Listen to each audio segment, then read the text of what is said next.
الإخوان. سمعوا هذا عبد الله الشريف الإخواني أشنو قال على جلالة الملك محمد السادس وعلى المغرب والمغاربة.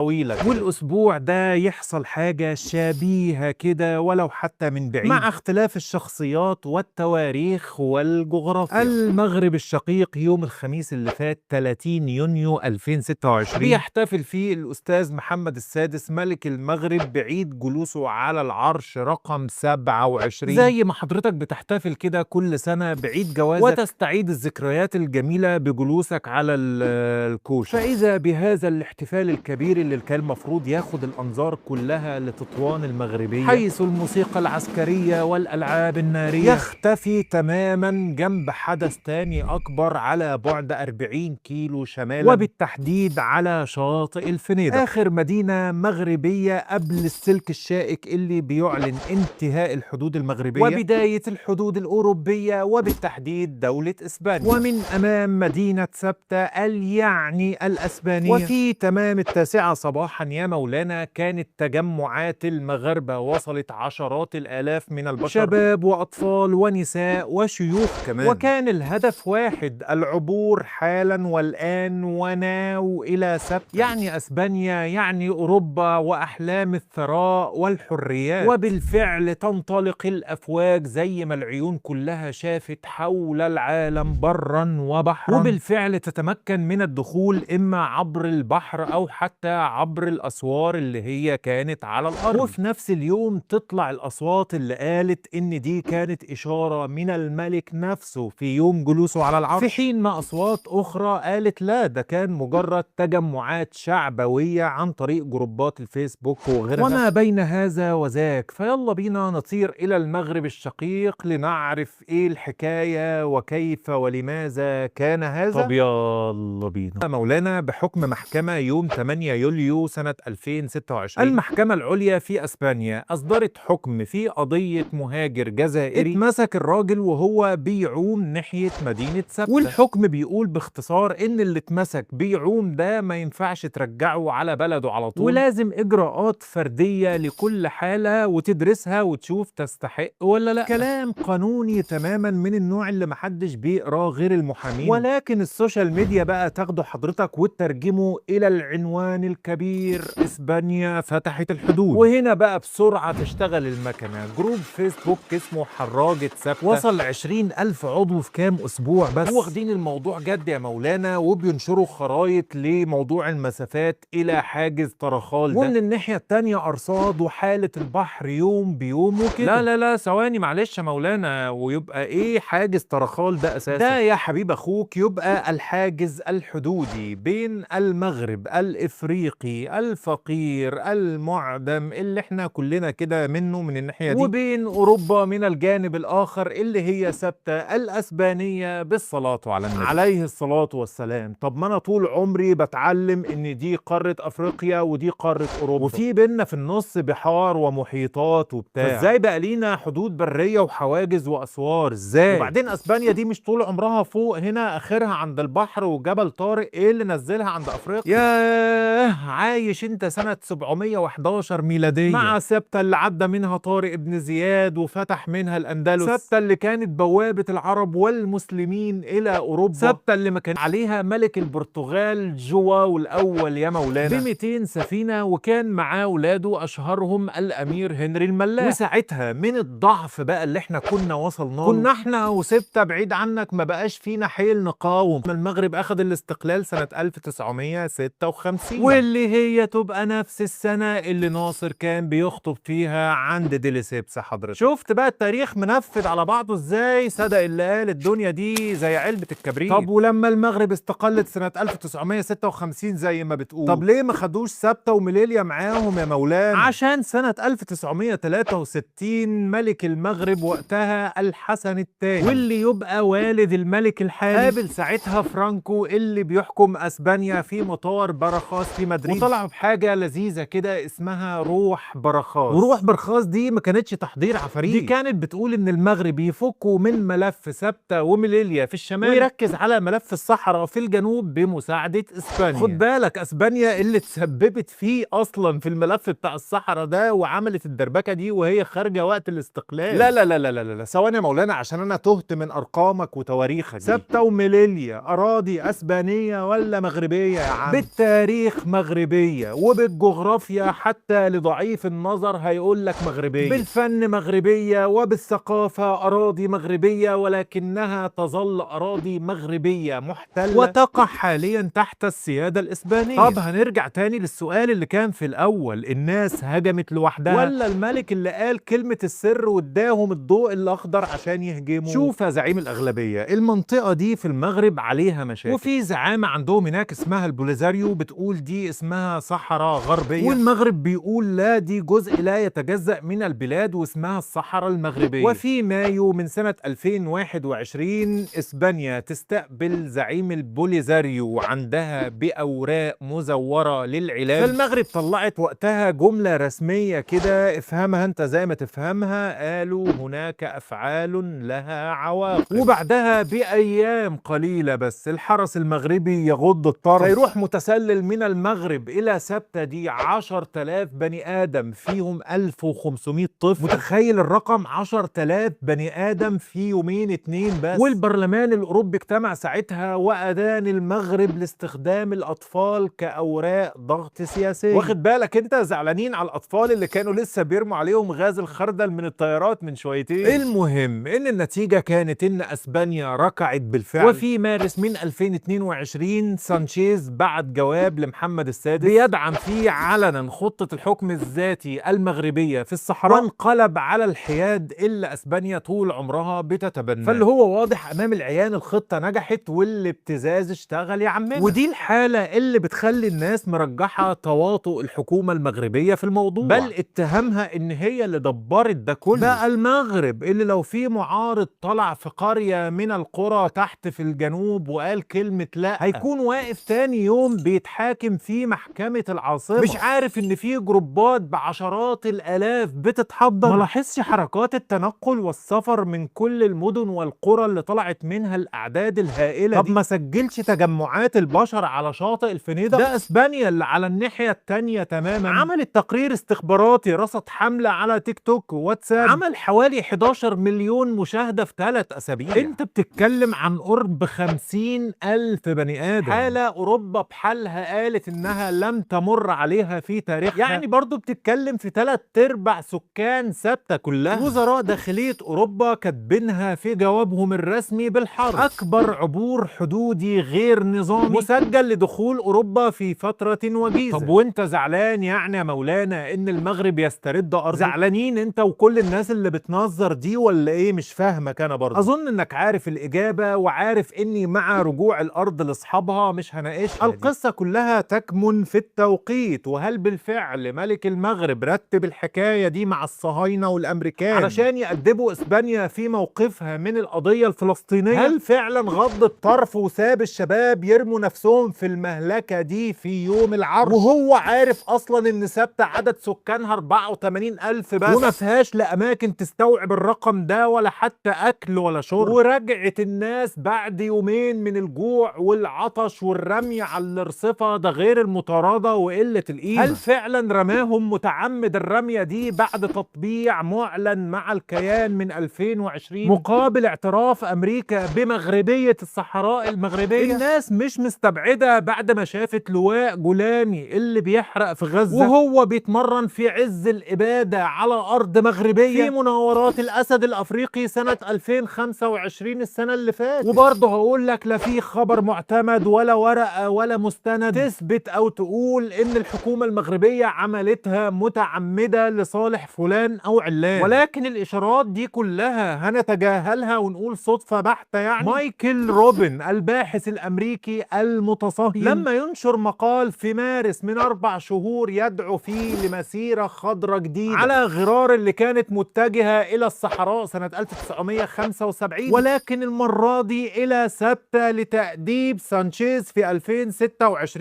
يبقى يبقى ده اسمه ايه؟ الفيديوهات اللي وثقت نزول الناس من شاحنات امام عناصر الدرك الملكي وتغاضيهم عنهم تماما، بالرغم من انهم في اليوم التالي بعد ما اتغيرت الاوامر على طول هجموهم وضربوهم. فده اسمه ايه؟ ثابته ومليليا اراضي مغربيه، وده كلام مش محتاج عقل يفكر. قدام عينيك هم قطعتين من اراضي المغرب، وكل الشرائع والاديان وحتى دساتير الارض مع رجوعهم لاصحابهم، ولكن استخدامهم في التوقيت ده مع الشواهد اللي عينك شافتها هو اللي عيب. عيب قوي يا امير المؤمنين لما الكافر بدينك في اوروبا يتعاطف مع الدم المسلم اللي بيراق بقاله 3 سنين، وانت اللي تروح تشارك في عقابه وتأديبه مع ترامب ونتنياهو، وبتسمي اطول طريق سريع عندك على اسم ترامب ليه؟ ولما يغور في داهية وتحكم امريكا واحدة اسمها ام جورج مثلا، هتسميه طريق ام جورج برضو ولا هتسيبه زي ما هو؟ اصلهم بيتغيروا كل 4 سنين بعيد عنك، ما عندهمش عيد عرش رقم 27 وانت طالع، مش معمرين زينا. يا سلام. فيجي بعده نعل من نعال الدكتاتوريات اللي احنا عايشينها طالع يقول لك نثمن جهود الرئيس ترامب وننحني ونتني تحت جزيل كرمه وعطائه.